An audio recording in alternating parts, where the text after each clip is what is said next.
I have found leaving school and adventuring new endeavors, there is that little voice in my head. Most likely you'll know what I'm talking about.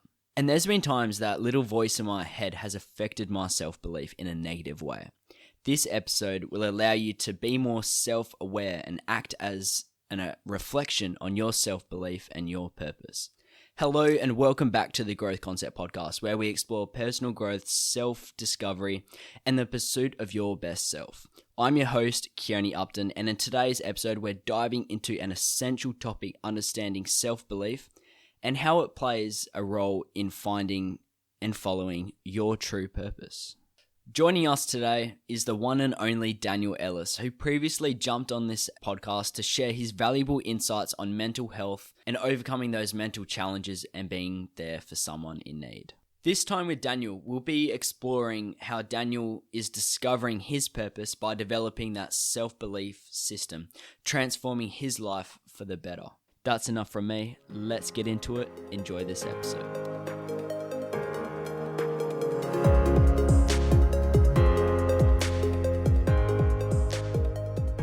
Daniel Ellis, welcome back to this podcast. Thank you so much for coming on this episode. I want to touch on, last time I interviewed you, you mentioned that if you could go back to your younger self, you would tell yourself to have a bit more ambition and drive and encourage yourself a bit more.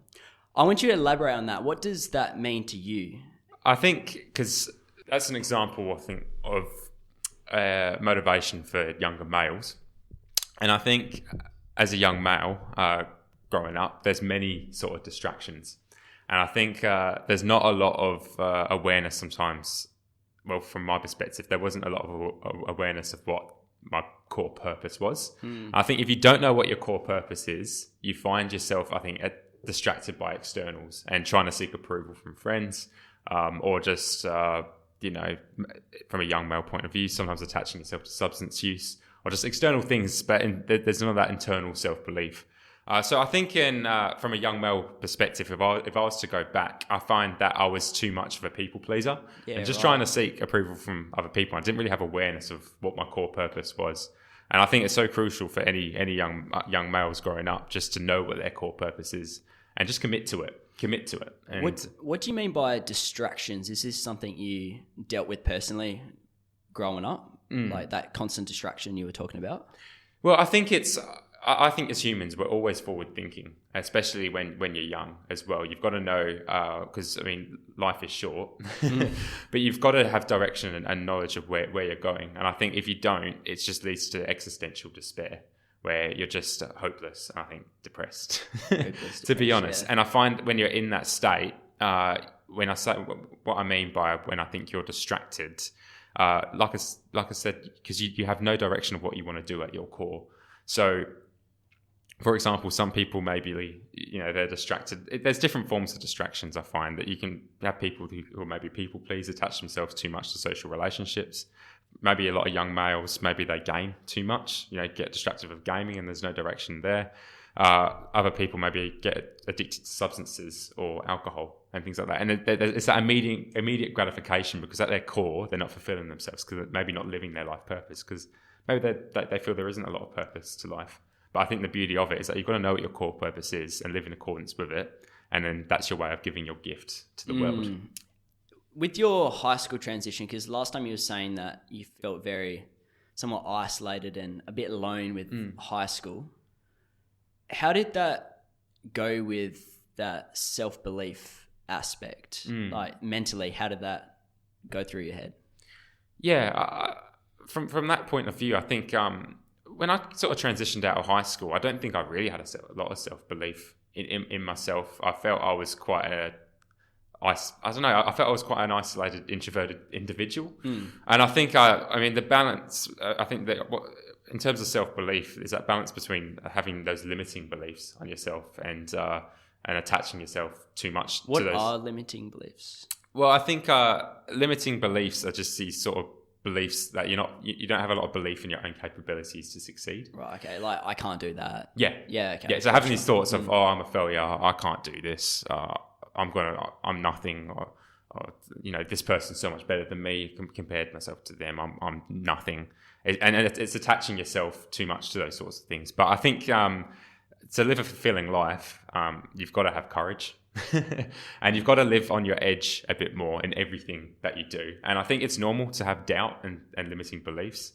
But true self-belief, I think, comes from overcoming those sort of limiting thoughts and beliefs about yourselves. And it's the actions that you take that are, I think, the epitome of your own character.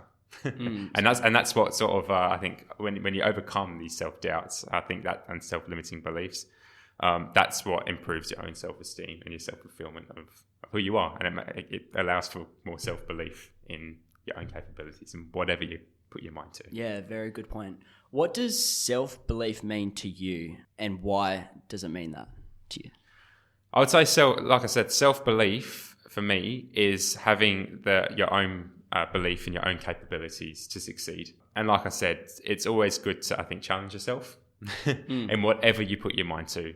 Is that something you developed straight away, or is it kind of a self-development process of that self-belief? I think it's something that you sort of develop as you grow up. I think growing up from my personal experience, I'm very grateful for my mum, because she immediately put us into sports.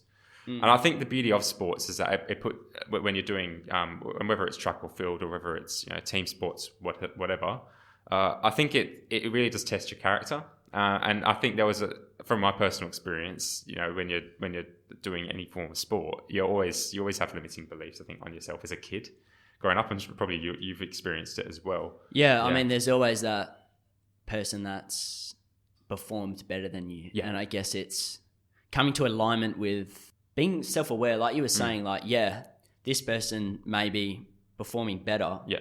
But I think instead of letting that hold you back or destroy you as such with that limiting belief, I think it's good to be like, okay, what's he doing that I'm not, or whatever. That way you can see that opportunity as a learning opportunity and growth opportunity. When you were playing sports, did you come across something like that as well? Yeah, I mean, because I think the sports that I mainly played, because growing up I was quite a shy kid, so when I was in sort of these team sports like soccer, I find with soccer there's a lot of egos, and I felt like a bit of an outcast. I didn't feel like I socially belonged.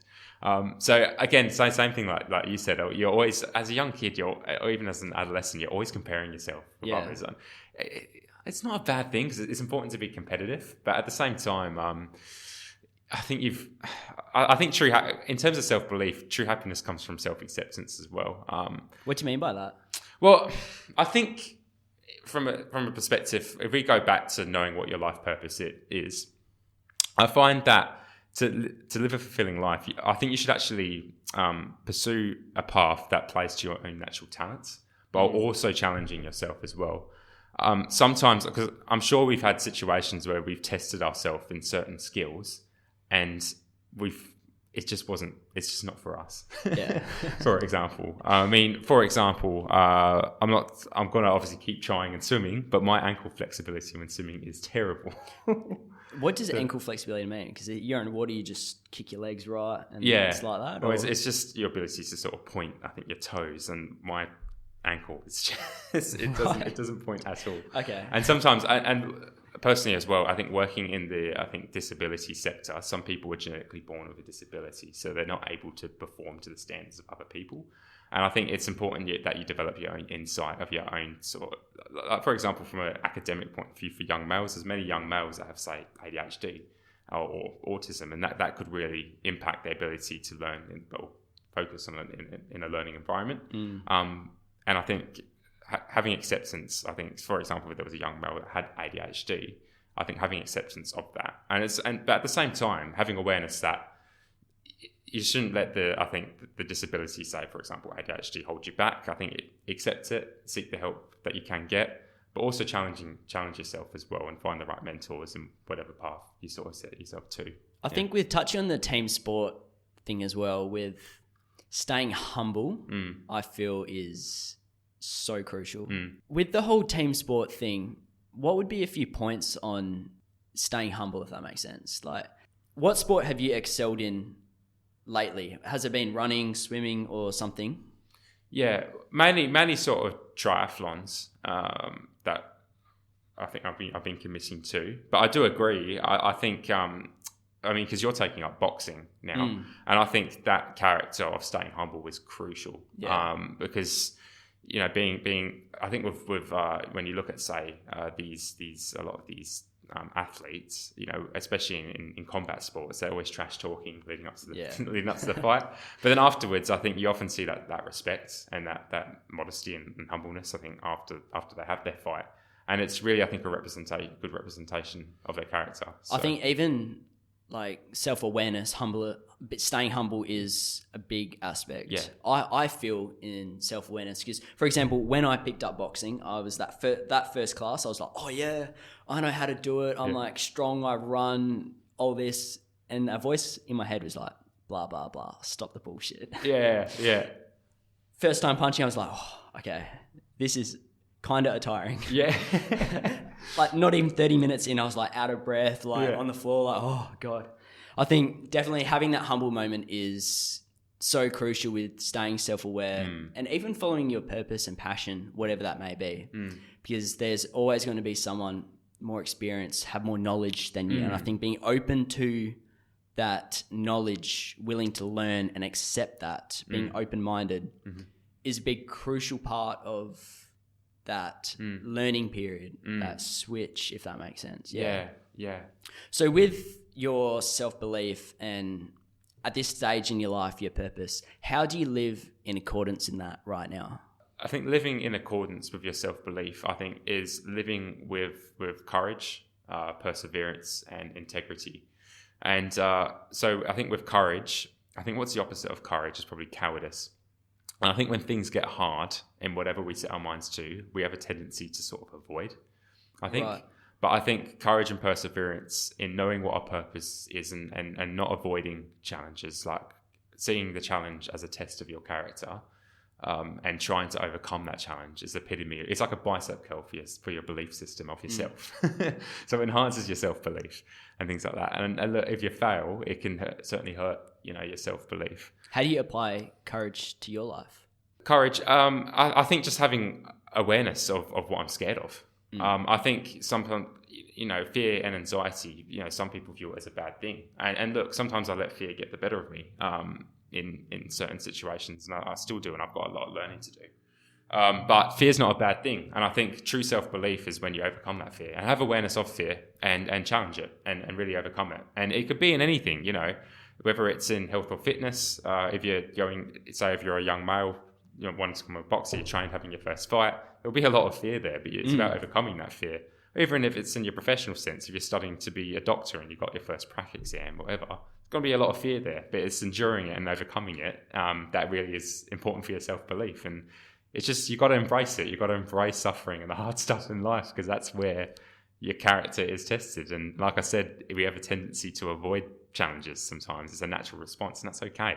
But it's important to know what your purpose is, know what you want to be, who you want to be, live in accordance with that ideal self, and challenge these fears. What type of questions did you ask yourself? I mean, as we discussed off camera earlier about that whole self-belief purpose thing, how like my purpose now may be different in 3 months, like I was saying earlier. What do you feel your purpose is right now, and what questions did you ask to kind of resonate to live in alignment with that? I would say, because I think in terms of questions that it's a hard question. It is a hard question. I mean, it's not that I really ask myself questions. I just think your purpose kind of course corrects based on your life experiences and things like that. And I think like I said, we're always striving towards this ideal self of who we want to be. But yeah, it's really just your sort of experiences, I think. And I think for me personally, I want, like I saw, you want to be the best version of yourself. And we're always striving towards that. And in terms of what I want my best version to be is a person just who's really compassionate, caring, and living with integrity. And I think basically the questions that I ask myself, I think you should ask yourself have awareness of what your ideal self is, and then sort of ask your questions: am I living in accordance with that? And at the end of the day, I think we can have sort of experiences in life, and it can change what our core purpose is. But I think at the same time, you've got to have a level of acceptance of your current self as well. And there's got to be that sort of interconnectedness between this ideal self and current self. And I find that sometimes some people can set maybe a bit, their ambition, their goals can be a bit too extravagant. They want too much out of life. And I find that can be actually a disconnect between their ideal self and present self. And that can be a means of overwhelm and unhappiness. But to bring it back to the question you asked, the questions I ask myself. Yeah, I mean, I sometimes ask myself I always like to self-reflect, and am I living in accordance with what my visions and values are? And sometimes when I get in stage, and usually I ask myself these questions when I'm feeling depressed. Right. Okay. Because there's a reason why you're feeling depressed, because maybe you're not living in accordance with your goals and things like that. So, have you done much journaling or anything in the past? Yeah, I have in the past, but I don't really journal too much now. Yeah, because I've done journaling for a year. I ask myself 2 questions. In the morning, what am I thankful for? Yeah. And when I go to bed, what I achieved that day. And it's a hard thing to do. Like, being honest, it was so hard. I miss days. Yeah. But I think going back to that self-awareness is you can either take that setback as, oh, I failed, there's no point doing it now. Or, okay, tomorrow's a new day, new start, new beginning. Definitely has helped myself be more self-aware on my actions, what I'm doing. For someone struggling to develop their self-belief, what would your guidance be for those people? Because I know it's a bit like self-belief doesn't just come like that. There's all these things you say to yourself. Yep. I've failed, I'm a failure, no one likes me, all this, etc. And if you say that enough times, you will believe it. Yeah. What guidance would you have around that topic? I think from a youth perspective, I think it's important to set goals and start small. You know, if you have... I want to know how do you set goals? I was talking about how I set goals. Yeah. I want to know your system or game plan to set them. Well, I think with goals, I mean, there's a standard sort of SMART goal setting format, which is specific, measurable, achievable. I think it's realistic and time bound. I think that's what it is. Yeah. And that sort of ensures that they're sort of... because sometimes I think some people, but maybe from a young male perspective, they can set these grandiose goals and say, I want to do this, but it's not, they haven't really thought about how they're going to achieve it. So I think setting smart goals is important. I think, because it allows, it's a real sort of stepping stone formula you can follow to... I think even the smart goals, I feel it's important to have, the way I do it, 6 months, have a smart goal for 6 months. Then a year, have a smart goal for a year, and then 10 years where you see yourself in 10 years. That way you can live in accordance to where you want to be in 10 years and have those systems in place to help achieve that. Yeah. Is that kind of something you similar do? Definitely. But I'm also a big believer in habits. And there's obviously one of the famous self-help books is that Atomic Habits. And I quite like that because it's that's just very much talking about very small incremental changes, but compounding it over time. And that's what I mean. If you have, say, a young male who's quite, he's very depressed and maybe, doesn't have a lot of good habits, maybe doesn't shower, doesn't have a lot of friends, and maybe sits in his room and maybe has a negative relationship with his parents, games all day. I think just accept yourself as you are. Accept yourself as you are and start small. Start small.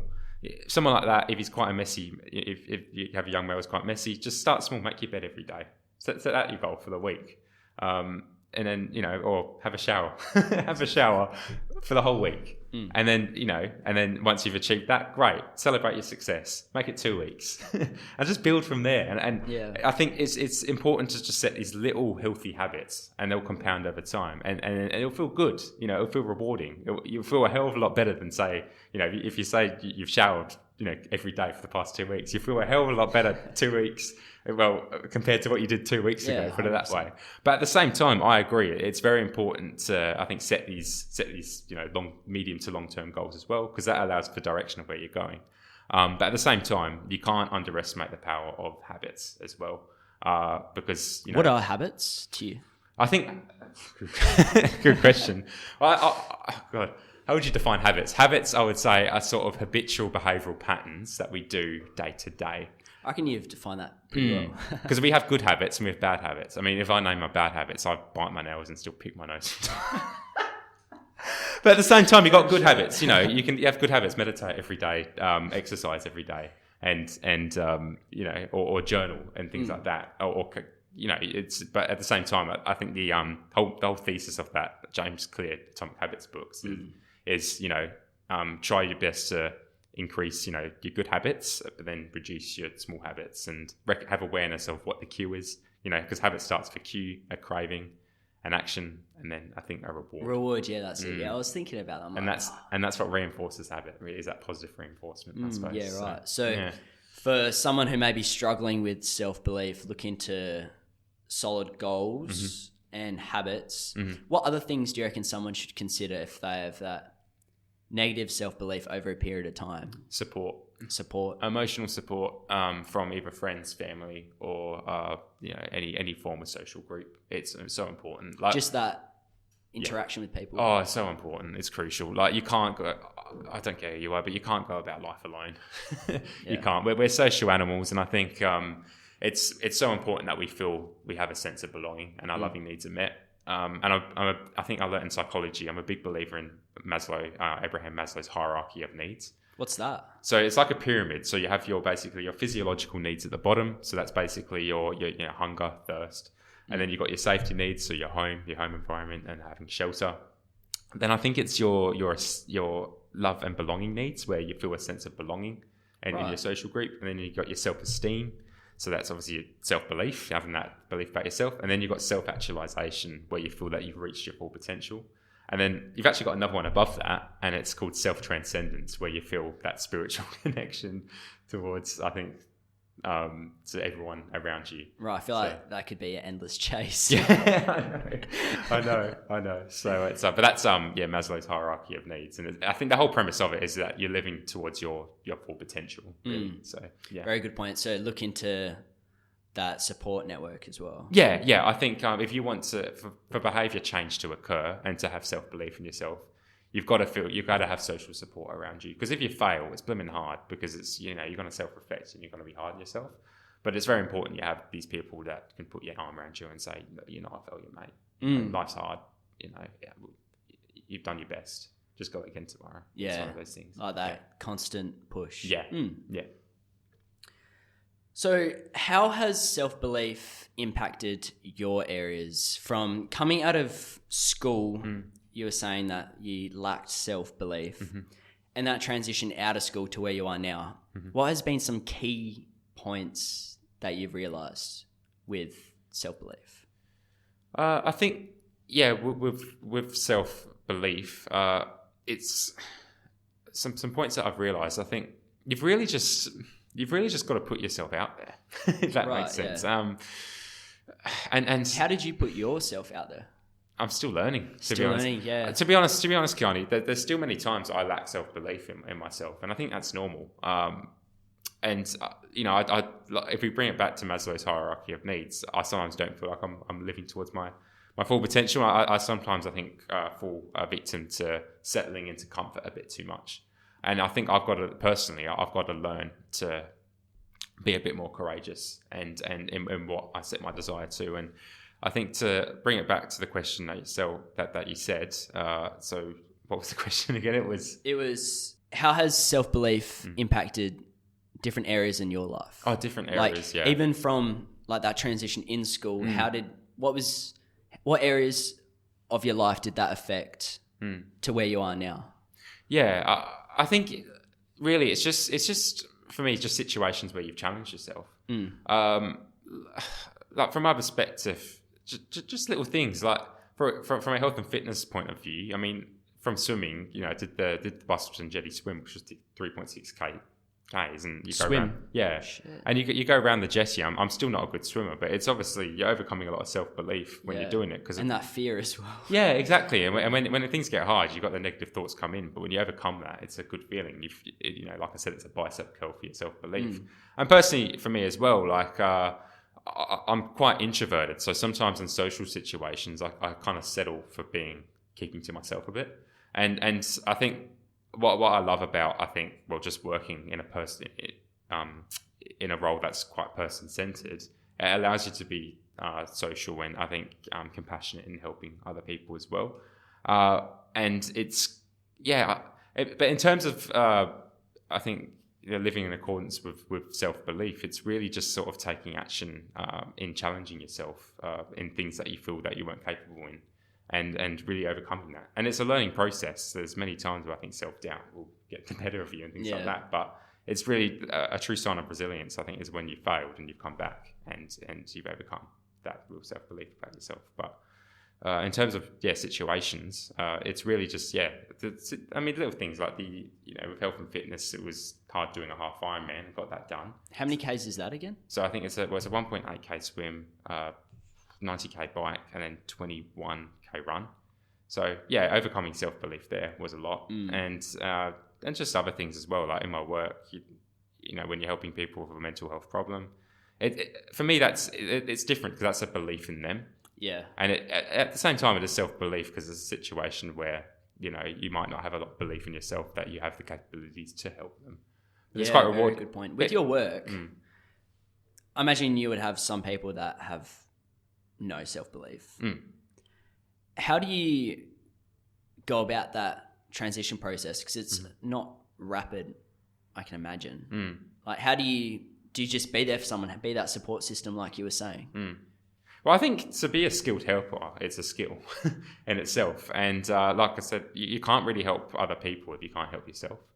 So, for example, the art of, say, counselling, that's a skill in itself, where you ask open-ended questions, you summarise what the person's saying, you practice active listening, and you do reflective, so it allows them to open up. You've got to build that rapport with the person, and then that allows them to open up.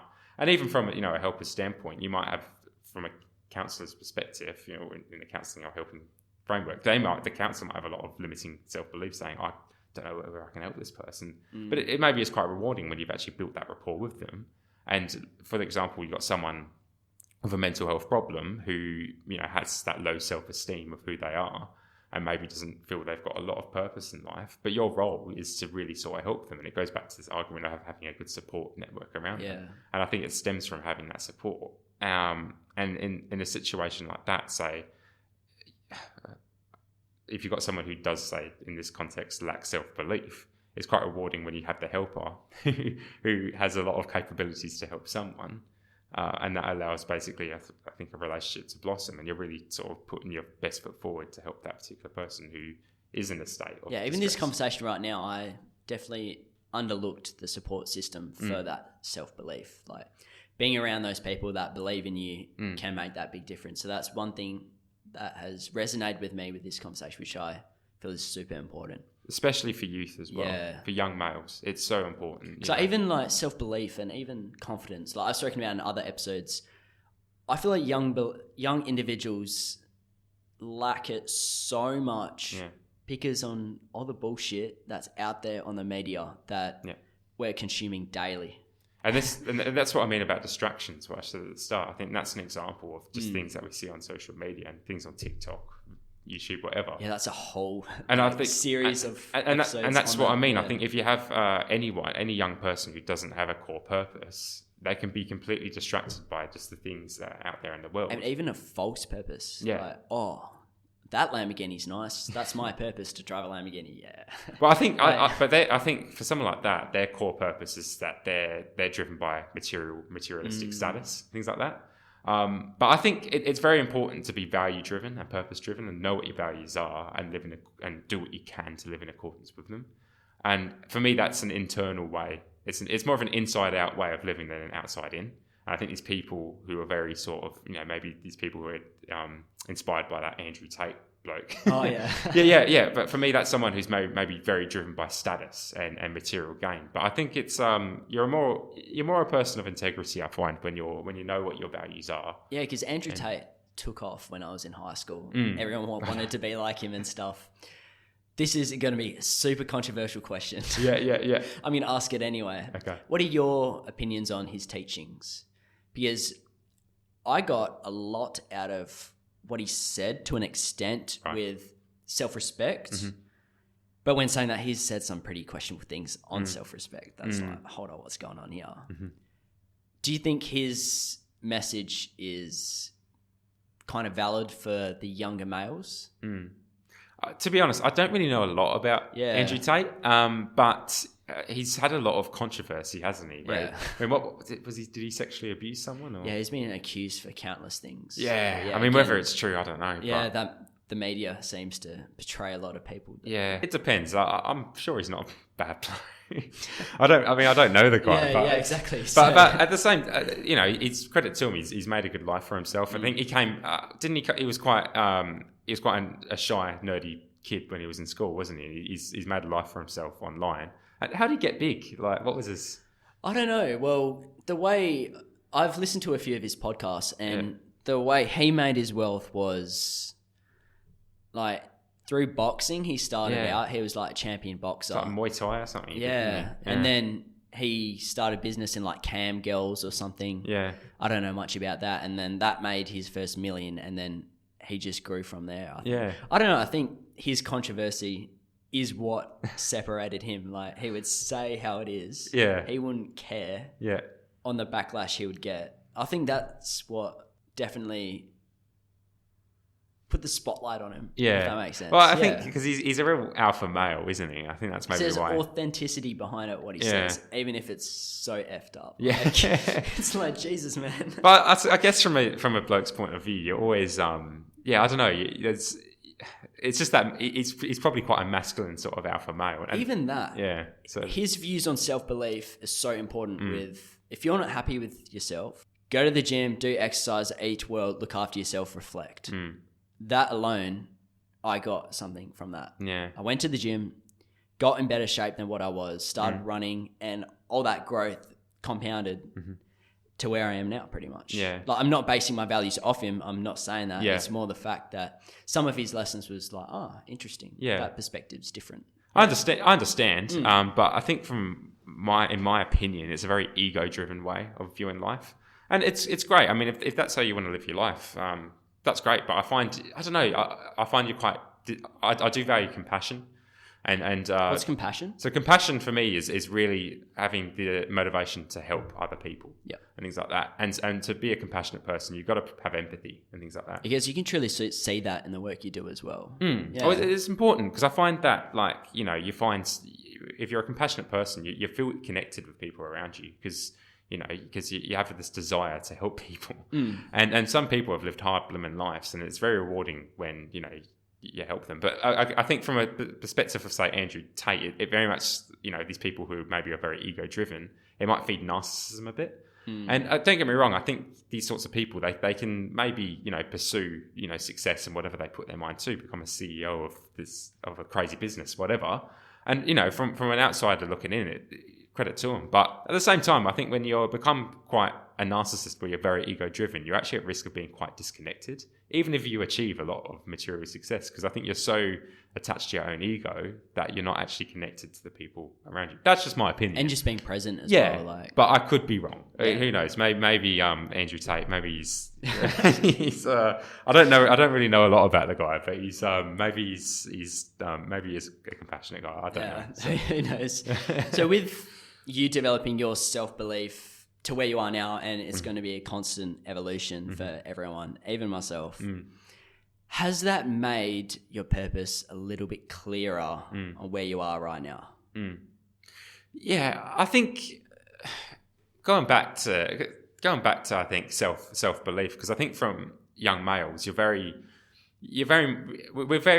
much driven for success. We're very task orientated, and we like to just get the job done. I think that's just a masculine sort of trait. It's different to sort of a feminine trait.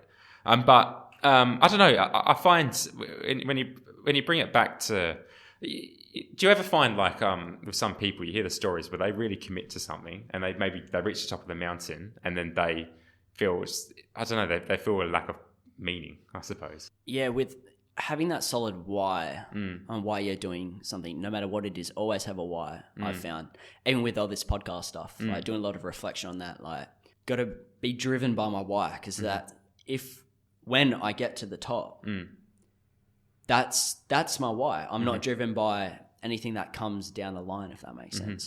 So definitely having that why helps with that. When you get to the top, you're not left with despair or something. I know, because I think that brings it back to the argument of compassion as well, because it's just like, for me, it sounds like, when you create this podcast, it was meant for an audience for young males. It meant to inspire young males, and it's a way of just giving back. And I think that's embodying, I think, compassion, because you're trying to help young males who to improve their sort of quality of life. And I think that's a strong one. Yeah, 100%, really. man. And it's not an ego, especially with all the media and stuff and lack of direction for not just young males, but even for just young individuals or people in general. Entering the real world is scary, and there's not much guidance out there, hence why I'm doing all this. Exactly. Yeah, exactly. So with touching on everything we've covered, from self-belief, purpose, our mental health episode, anxiety, depression, what ways of managing that and having that support system around you. What do you want to say the most important thing we have covered is for young people to grasp their head around? For young people, the most important thing to grasp their head around, I think, is there's many layers, but I think just having that core purpose of knowing who they want to be, but also just being inspired as well. I think just being inspired by the right role models, I think, is crucial. What, like people online or? Yeah, people online, but having the right role models. I mean, whether Andrew Tate's a good role model, I mean, personally, I don't think he is. But there's many inspiring, people out there.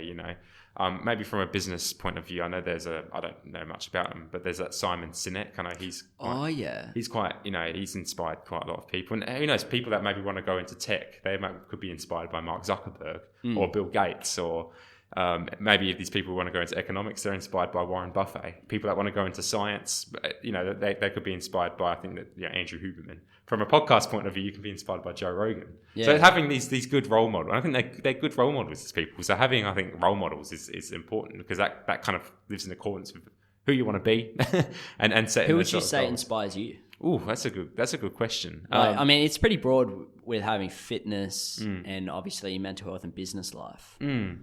It's a good question, because like when I was younger, I was very much, because we talked about David Goggins earlier, and when I was probably about 19, 20, very into sort of fitness, I was very inspired by David Goggins, because I think his story is quite inspiring, where he was comes from a traumatic childhood, and was very overweight and was very sort of depressed and miserable by the sounds of things. But his purpose, it sounds like his core purpose is just constantly overcoming his self-doubt and things like that, and being a real hard male. And credit, I love his Instagram posts and things like that. So I was very much inspired by him. There was a period where I was very much inspired by, say, Joe Rogan as well. And when I was training martial arts, I liked watching UFC, and I was also very inspired by Conor McGregor. But I don't know, my inspirations sort of change, and right now I'm becoming quite religious, and I'm inspired by Jesus Christ. So I mean, that's what I mean. Your inspirations can change, and what I like about and even like that purpose as well. Yeah, because it can change what your core purpose are. And I would say my personal core purpose is to be the most virtuous person I can be, and that's maybe why I'm inspired by Jesus Christ. So I think it's also good to consider, once you're out there in the world, whether it's just graduating high school, graduating uni, or having that transition in jobs, it's okay to not have your stuff figured out. Yeah. I think that's also, there's a lot of pressure too, like, you have to figure out this. You got to know what you're studying, pursue that full time, work 40 years of your life, and that's your life done. Yeah, definitely. It's okay to not have stuff figured out. I feel like that's something I've definitely learnt lately in the reflecting on the year. Definitely. But I think it's on the argument of role models as well. I think it's important for youth to have immediate role models in their life. Immediate, what does that mean? So people in their immediate social network that they're inspired by. Okay, so like family, friends. Yeah. Or even if they're in school, they can be inspired by a teacher or inspired by a sport coach or something like that. Just a role model, a mentor, who can help sort of guide them. I think it's because maybe if you have youth who come from quite troubled families and their parents could be quite abusive, or you could have big users, and I think that's living hard. So I mean, I think having these sort of social role models to guide them in their immediate environment is very important. I'm sure of you, with the pursuits you have, I'm sure you have some role models. Oh yeah, 100%, countless, yeah. So it's important to have these ones online. Don't get me wrong. Celebrities, whatever. But I think it's in your own social life as well. It's very important to have a mentor, teacher. Even like looking into your spiritual side of things as well. And I know there's all that stigma and stuff like we spoke about earlier. And yeah, just finding something that resonates with your values. It doesn't need to be Jesus or Buddha, whatever. It could be you, like your own values and living to accordance to that. That could be your own God. Like, I feel having that role model, is good and stuff. Also connecting to your spiritual side as well. Definitely. Well, thank you so much, Daniel, for discussing all these incredible topics with self-belief to mental health. Your wisdom is absolutely amazing, and what you do is so inspiring to me. And I'll say you're a really good mentor to me, Daniel. Thank you so much. I appreciate it. Thank you. Thanks, Kiani. Really appreciate it. Thanks again for joining us, Daniel, and thank you for tuning in. If you've enjoyed this episode, don't forget to subscribe and leave a review and share it with someone who could need a boost of self-esteem today. And it also helps us grow the show and to reach new audiences. Stay tuned for more inspiring conversations here on The Growth Concept. Until then, keep growing.